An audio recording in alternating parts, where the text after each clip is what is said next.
Greenwood is moving the world, and his moving the world has been appreciated down in the La Liga and is going to hit to win his first La Liga award as a player. Just 6 months in La Liga, and he's obviously getting to the mouths of every human being who really speaks football down in the La Liga. Welcome to the United Matters channel. How are you guys and where are you watching us from? Ralf Rangnick has come out and obviously defended Jadon Sancho. Erik ten Hag is going to speak about the transfer of Jadon Sancho to Borussia Dortmund. Then Samuel Lucas has gone ahead and really thrown in defense for Erik ten Hag onto the Jadon Sancho situation. And lastly, we are going to see what Sancho has to say about his transfer and why he was given the shirt number 10 at the side of Borussia Dortmund. Smash the like button close to 100 times.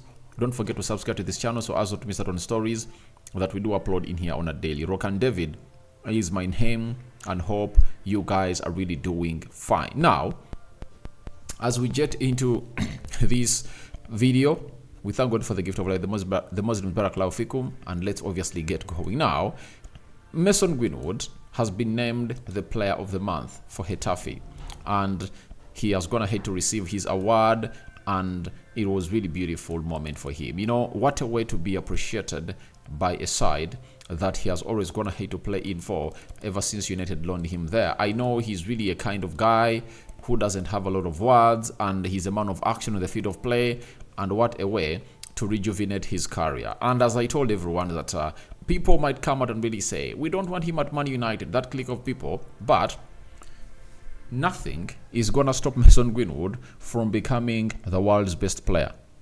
That is it.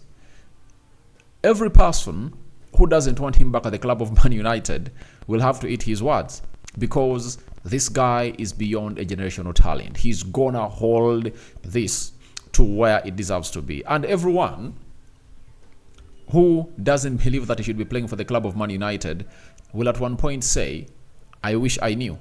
And I'm warning in advance, this guy has been not playing football for the last 18 months, and he gets back onto the field of play and see the magic. I told you that just give him time. Just give him time, and he has not yet gone ahead to sink deep into the team of Getafe. And he saw to it that in the month of December, he really looked great, and he has gone ahead to sink into the system of Getafe. He inverts very well. You remember that statement that Antonio Griezmann went ahead to put out after they drew 3-3 with Getafe at their stadium. You know what happened? He said, if it was not because of Mason Greenwood, would have gone ahead to win this game. But Greenwood was everywhere on the pitch, creating threat. He's a classy player. You know, sleek and smooth is what you get from him. So, being voted for the Getafe player for the month of December is just going to motivate him to obviously come in through and really put in a shift in the coming La Liga games. You know, there is a break in the La Liga because there is the Super Cup that is being played in Saudi Arabia. The final is going to be played tomorrow between Real Madrid and Barcelona. So Greenwood is really getting ready to see that he gets back on the field of play and really get well in there for you. So for everyone who is part of a side that is blaming this guy and not wanting him at the club of Man United, you look a fool, because the motto of fools is, I wish I knew. And the moment you come out and really say, I wish I knew, that makes you a fool. So, I wouldn't like you guys to obviously be in that line, but this guy is a pure talent. And at any cost, we have to get him back at the club of Man United, because nothing is going to stop him. What would have gone ahead to stop him affected him in the infantry of his career. You get? So, all what is on the line, trust me, it's gonna really go to his favor, because people will forget. Trust me, people easily forget. Now, do you think that the Premier League has many Ballon d'Ors? You know, how many players in the Premier League have gone ahead to win Ballon d'Ors? Ask yourself that. I remember Mike Owen, Cristiano Ronaldo when he was at Man United. Who else? Who else?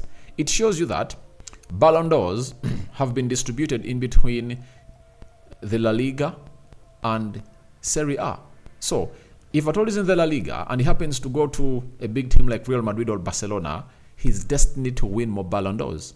You get? So, let no one sell lies to you that a decision of letting him go is not... A decision of letting him go is fine. If you can play in the La Liga, you mean the Liga, there are no women. There are no oppressed women. They are there. Why is it that a team like Getafe welcomed Mason Greenwood and they gave him a platform to raise on and they are willing even to retain him? Because we are having people who are really extremists at the club of Manchester United, especially the fans, who believe that Greenwood shouldn't return. And you can't tell me that you can really deal with the minority. You can't tell me that the majority of fans of Man United don't want this guy to return. I know a majority wants to return, but there is that minority circle that doesn't want to see this guy back. And it is really very, very, very diabolical and insanical that we went ahead to listen to those. So, we wait and see how everything is going to pan out. But I tell you, Greenwood is a man and a force to reckon with in the game of football, and is a force that is really irresistible. And this is where I go to my friend who came in through and really asked me about Olise. Olise's decision will be really taken. What's the name of this guy? He asked me about Olise. He goes by names of Ayub Kamara. Ayub Kamara, if you ask me about Olise, I'll tell you. Olise to Man United, however much is admired by the new owners, it will depend on the performance of Anthony and Amad Diallo in these remaining months to end the season, and the Mason Greenwood decision. If a decision is made that Mason Greenwood is gonna really come here at Man United, then no reason to bring in Olise, because Olise is bang average compared to Mason Greenwood. Greenwood is a proven talent and he has shown us that he can really thrive, you know.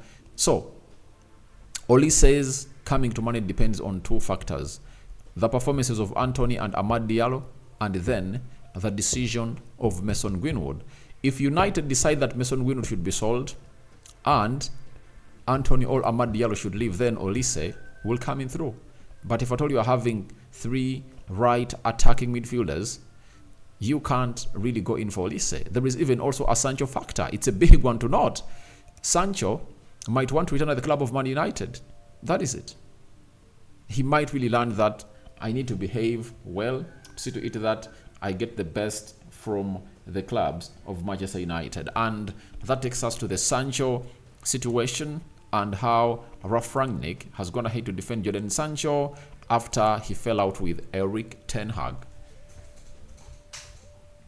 Sky Germany has gone ahead to obviously see to it that they ask him. Remember, Jadon Sancho is a very big factor on the coming in of Olise, because Sancho is a right winger, though he wants to be played as a left winger. But I think he would have gone ahead to benefit a lot at Man United if at all he was played, or he accepted to be played as a right winger. Now, Rangnick has said on working with Jadon Sancho, in the 6 months I had him, there wasn't a single disciplinary problem.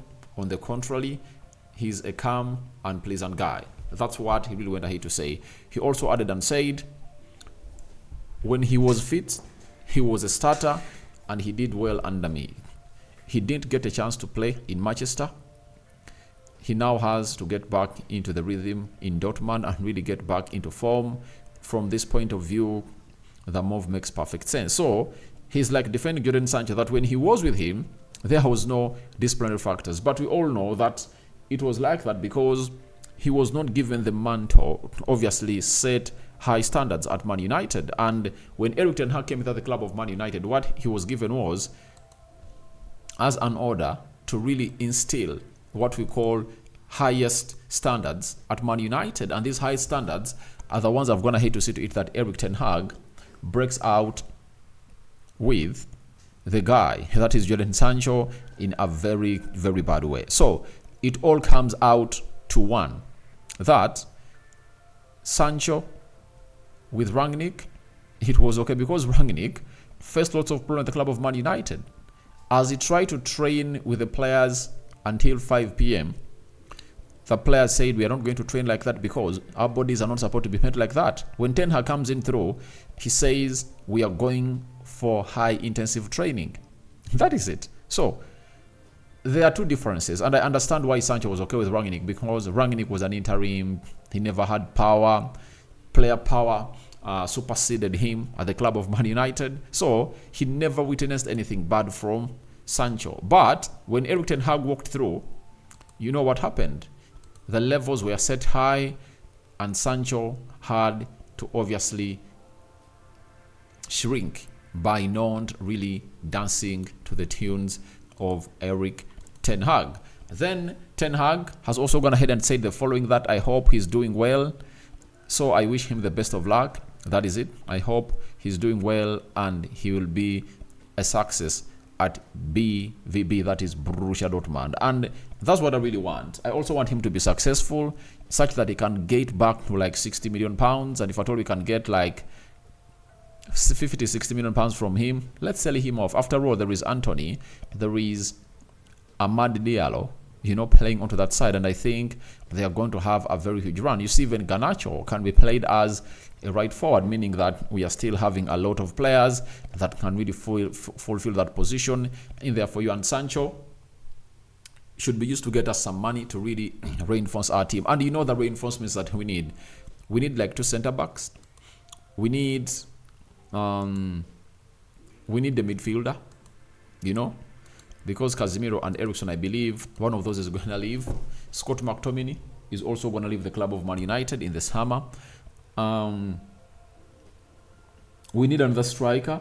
So we need like 5 players in the club of Man United. Obviously, it's head to it that everything is moving on to the right direction. There is even a scenario that Aaron Wan-Bissaka might be sold in the summer, and then we will find ourselves getting into the position of really getting in at the right back. So a lot of reinforcements are supposed to be made at the club of Man United, and we need that money in. You see, we are struggling in the January transfer. We're not bringing in players because we don't have the money. Yet the players were there that would have gone ahead to go ahead and really sign. Now, Samuel Lucas has stood in defense with Erik Ten Hag, and this is his verdict. He says, this myth that Ten Hag mismanaged Sancho is laughable. He recommended coaches in Holland to help him improve his fitness levels last season, and when he came back into the team, he really did well. Erik Ten Hag's man management was rightly lauded. Sancho only has himself to blame. So, this is painted all over the wall, and Sancho is the one to blame for all the undoings of his career, because he has put himself on the line. Ten Hag stood in for him. Everyone saw it towards the World Cup. He was sent to Netherlands and he was out for 3 months, and then he returned at Carrington with a smile, and he came in through and obviously played very well. I think we were playing against Bournemouth. Then he played well against Leeds United, and he put in what we call exquisite performances as a player for the club of Man United. And I find it hard to see to it that people are really going after Erik Ten Hag that he went ahead to do something bad. So Ten Hag did his job as a manager, and to me, Sancho is an orchestrator of his failure. Now, returning to Borussia Dortmund, this is what Sancho had to say. Jadon Sancho on why he came back to Borussia Dortmund. It's down to how I've been received by the fans here. Then the discussions with Edin Terzic, Sebastian Cahill, Hans-Joachim Watzek, Marco Reus, and other players. All of that has ensured that it now feels like the right decision. That is it coming in through from Jadon Sancho. Then he also came out and really talked about the shirt number 10. He said, an iconic number. As a child, the 10 was always my favorite number, in part of Ronaldinho. In part because of Ronaldinho. I always watched his clips on YouTube. When Borussia Dortmund told me that the number 10 was free, I didn't think twice. I just said, yes, please reserve it for me. So that is Jadon Sancho for you, and he's donned into the shirt number 10. Let me show you how he looked in that shirt number 10 of Borussia Dortmund. That's how he looked, and Sancho is back to where United bought him from for the next 6 months, and we are going to see what the summer is going to come up with. So guys, Your thoughts onto Greenwood wins first La Liga award are welcome in the comment section below. What do you make about Jadon Sancho? And what Rangnick, Erik ten Hag, and Samuel Lucas, a correspondent for the Manchester Evening News, is going to say about him. Good morning, guys. It's a Saturday. We thank God for the gift of life. The Muslims, Barakallahu Fikum. We sign out.